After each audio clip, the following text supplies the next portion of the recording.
To the class of 2020, I want to say congratulations. I still remember my high school graduation.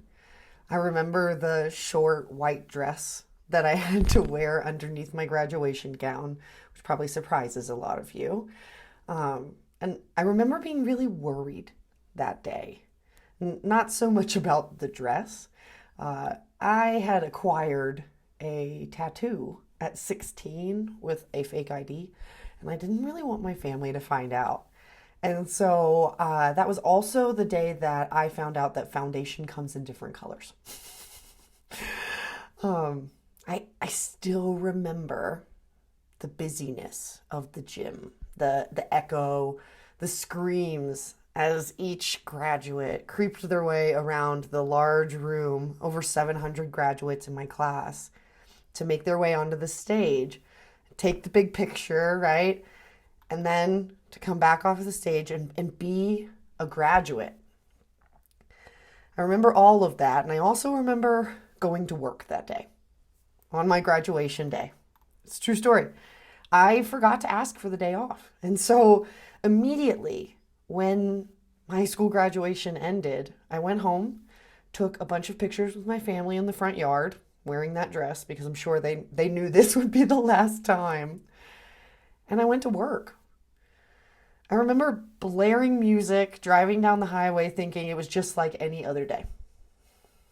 And I don't say that so you feel bad for me by any means. It was 100% my fault that I had to work that day. And I more than made up for all of the loss of celebration at my own college graduation. I share my story because I know that so many celebrations over the coming weeks are going to look entirely different than you expected.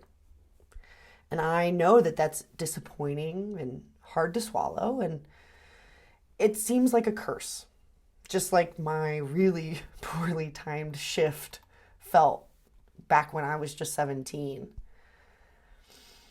And thinking back on it, and thinking about what's happening right now and what all of you are experiencing, I think buried in this experience is an opportunity.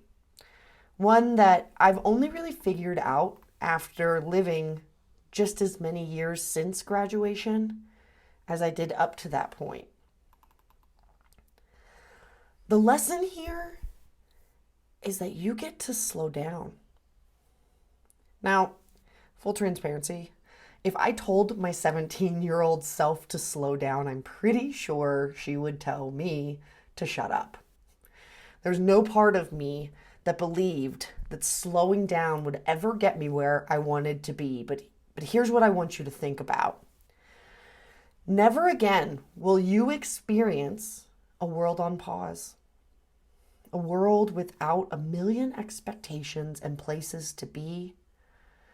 A world where you can be you 100% without all of the demands that our society so often put on us. The speed up, the expectation, whatever they think the baseline is for everyone that we have to follow to be successful.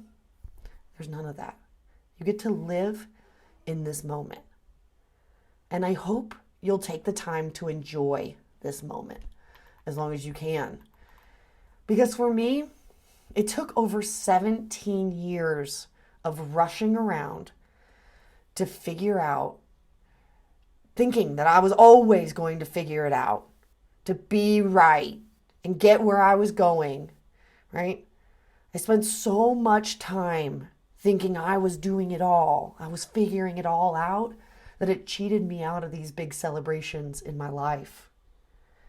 It stole the moments where I could have just been proud. And instead I was rushing off to the next thing because I've learned speed is not a success equivalent. Rushing has never paid off.